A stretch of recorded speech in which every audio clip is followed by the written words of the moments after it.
গোটা দুনিয়াটাই পরীক্ষা। আল্লাহ যারে পছন্দ করে বেশি তার পরীক্ষাও। আসাদুন নাসি বালাআন আল আম্বিয়া, এই পৃথিবীতে আল্লাহ সবচেয়ে বেশি বালা মুসিবত দিয়ে পরীক্ষা করেছেন নবীদের। কারণ নবীরা আল্লাহর কাছে কম প্রিয় না বেশি প্রিয়? যেহেতু প্রিয় বেশি, পরীক্ষা।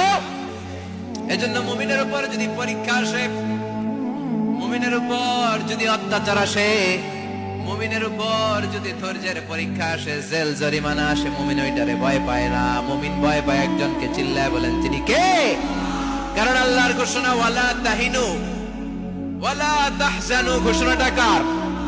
ভয় নাই, তোদের চিন্তা নাই। আনতুমুল আ'লাউনা ইন কুনতুম মুমিনিন, তোমরাই বিজয়ী হবা যদি মুমিন হও, যদি মুমিন হও। এজন্য ধৈর্যের পরীক্ষা দিতে হবে, আল্লাহর উপর তাওয়াক্কুল করতে হবে, অত্যাচার আর জুলুম আল্লাহর নামে সহ্য করে যেতে হবে। চিল্লায় বলেন ঠিক কিনা? কারণ মুসলিমের সাথে আল্লাহ থাকে।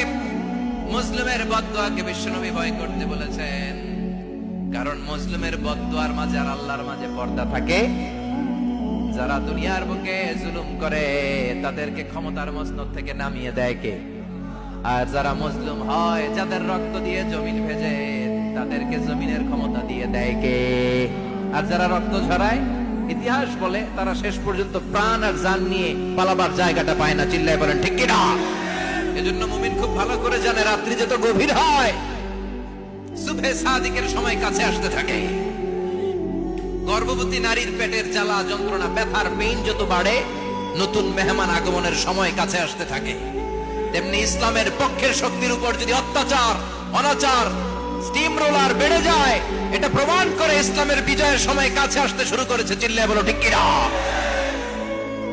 এজন্য রাব্বুল আলামিন ডেকে বলেন, গোলাম লিয়াবলুয়াকুম আইয়ুকুম আহসানু আমালা, কে ভালো আমল করো, কে খারাপ আমল করো, এজন্য আমি জীবন মরণ তৈরি করেছি। চিল্লায় এখন ঠিক কিনা? এরপর আল্লাহ বললেন, ওয়ালাকাদ যায়্যানাস সামাআদ দুনিয়া বিমাসাবিহা ওয়া জাআলনাহা রুজুমান লিশ-শায়াতিন। সুবহানাল্লাহ বলেন, ওয়ালাকাদ যায়্যানাস সামাআদ দুনিয়া। মাইকম্যান কোথায়? সাউন্ডটা বাড়াও। এত দুর্বল কেন তোমার সাউন্ড? মনে হচ্ছে আমি মাইক ছাড়া কথা বলছি। সাউন্ডটাকে স্ট্রং করো। ওয়ালাকাদ যায়্যানাস সামাআদ দুনিয়া, I have beautified the closer sky with candles, with light and stars. আল্লাহ বললেন, আমি দুনিয়ার আকাশকে তারা দিয়ে সুশোভিত করেছি। আকাশে তারা আছে না নাই? এগুলো এমনি এমনি হয়েছে না? তৈরি করছে কে? বিশ্বাস হয়? কোন সন্দেহ আছে? এখন তো লাইটিং ফাইটিং এর যুগে তারার যে কি সৌন্দর্য আমরা বুঝি না। আমরা যখন ছোটবেলা গ্রামে যেতাম,